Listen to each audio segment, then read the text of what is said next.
Renntech founder with a classic 500e, and you was involved with the Hammer project at AMG, the W126, right? 124. Yeah, 124, right, correct.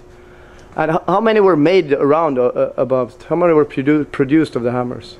Well, we have made here in the States at AMG North America, I think we made about 10. Yep. And AMG in Germany, they probably made about, I don't know the exact number, yeah, but I would presume somewhere around 30. And wasn't that might be a reason that Mercedes came up with the idea to do the 500? It was one of the ideas, of course, you know, and that at that time, when we developed the 4-valve cylinder heads for the 560. That's right. For the Hammer, you mean? For the Hammer, yeah, which was. But first for the S-Class. That is correct. Yeah. Yeah, it was the 500 model. Yeah, same engine. Yeah. Aluminum V8 model. Correct. And then in '96 it became the 5.6 liter. Yes. And, yeah, 86 or 86. Yeah. Thought so. Time passes by. So who came up with the idea on AMG? I guess it was a customer maybe that wanted the V8 in an E-Class sedan. Yes, I believe so. I think I believe it was a combination, obviously between the owner Hans-Werner Aufrecht at that time, yep, and I think his Austrian distributor. Okay. Mr. Hoffmann was at that time. He wanted a car like that. And, okay. First client was from Austria. Yeah. One of the first ones, but he was one of the driving forces, yep, to build one of those cars. And was it a surprise that, when was the breakthrough of that model? I saw a test in Sport Auto when it was tested against the Ferrari 308 or something like that, and it did 300 kilometers per hour and was faster than the Ferrari to 200 kilometers per hour. But when was the real breakthrough for the Hammer? Can you recollect? Breakthrough? Yeah, breakthrough of selling of the market, like in sales of the AMG Hammer. It was never really a breakthrough. It was always very exclusive, because it was very expensive. Yeah, well, that's the point. Like I said, we obviously, there were obviously immediately a few clients that wanted one, so we were building right away a few, and that's one of the reasons why why they sent me to the States too, you know, to build a whole bunch of them here. Yes. And that was it, you know. And then obviously Mercedes came with the E500 a little bit later, it was always very limited because of the price tag. Yes. Yeah. What price was it in dollars? I don't know what they charge in Germany, but here at that time in 86, 87, when I started making them here, it was they were with options approximately $200,000. Ooh, at that time. At that time. $400,000. I think it started out at like 160 with the car, and but they were all between 180, 200, some of them maybe even more, you know, with a little interior work. Yeah. At that time, the Mercedes, they needed everything. They needed brakes, suspension, interior, you know, power and everything. Now they learned by acquiring AMG. Yeah, problem is solved. Exactly. Problem solved with acquiring AMG. Now the AMG cars. They are good. They have good brakes, that's for sure. Very good baseline. Yes. So you don't really need too much brakes anyway. You don't need really. I mean, there's quite a level of BIOS. They don't really need anything anymore. But there is still a little margin. A margin. And that's why you're in the business. Exactly. They want even more. Yeah. And do you remember any challenges you had while developing the Hammer? Like any technical challenges? Was it overheating or not? No, aerodynamic and cooling was actually pretty good. The only real challenge where we really didn't do enough work at that time was suspension and brakes. Oh. The brakes were... Even on the Hammer, you didn't upgrade them? Yeah, we upgraded them a little bit, but that was with 560 SL brakes or something. Oh, yeah. Small 4-piston calipers. Yeah.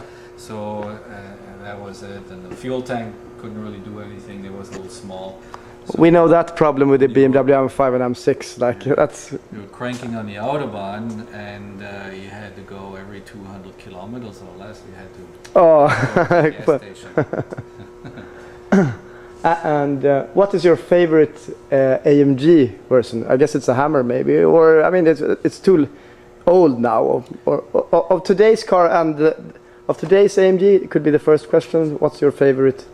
What's your favorite Mercedes of today?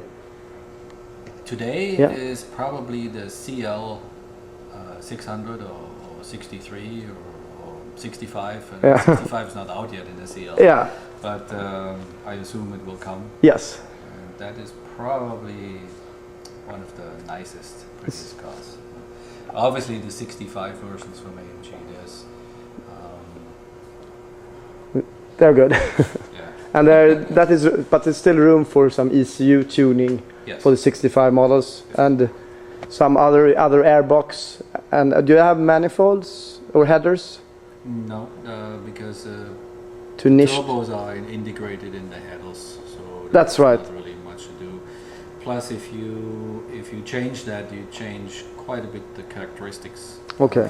Of the torque of the low end. Yes. So we have done very little work in that direction, but we will do probably a little bit more, possibly next year, because people, once they have the first level of improvements, Yeah, when they're used to it, then they want a more. little bit down the road they want more. And of the older Mercedes, like say 80s and 90s Mercedes, what's your favorite there? 80s and 90s, I would say probably the E500. Oh, really? Yeah. I mean, But AMG still did a 6.0 liter of the 500, Yes. some small runs. yes, I think, yeah, yes. 380 horsepower, or I think it was. Correct. Yeah. 380 horsepower. Yeah, actually, that would be the one. Oh yeah, 500D 6.0 AMG You know, then. our Renntech version, because we had the same thing. Yeah. You know, did the same thing with the 6 liter. So Yeah. that would be around that time. I mean, the Hammer. You know, each time period obviously Yes. had its own Favorite, little, yeah. You know, so at the time period of the Hammer, obviously it would be the Hammer, but compared then to the E500 Yes. 6 liter version. Yes, that's a better car, of there was course. no comparison. And also AMG was very ahead. You could see they put in the V8 in the G class. Now we have the G55 compressor with 500 horsepower, and that's what AMG did for 10 years ago, Right, exactly. 20 years ago. Here we're standing next to the Clk Dtm, which is getting approved or federalized for US. Thank you very much for the interview. Higher compression, Yes. different pistons. It has obviously completely different program software. It has a larger throttle body like we use. It has a different gearing for the compressor, Yes. which is kind of, you know, AMG obviously can do it up here inside the Yeah. supercharger. We do it with a crank pulley. Yeah. So easier. It has headers similar like we use it. You know. Yeah. Other headers than the regular Yeah, SL55. yeah. And so they do pretty much exactly what we have done. You know. Okay. Yeah. That's. And they succeeded. It's a fast car, and are all the body panels carbon or just some of them? In the interior are carbon. That's. The interior is carbon. I think the trunklet is carbon. Yep. And I think the fenders, I think, are carbon too, and the bumpers. Yeah, I'm really anal about that. I changed the box today. 330, so I don't want it because I got no stacker. Yes, I know. So I'm the same way every single. I don't know. I think I like I'm looking at white, black, or the. I think if you're like an 80-year-old guy, and, you know,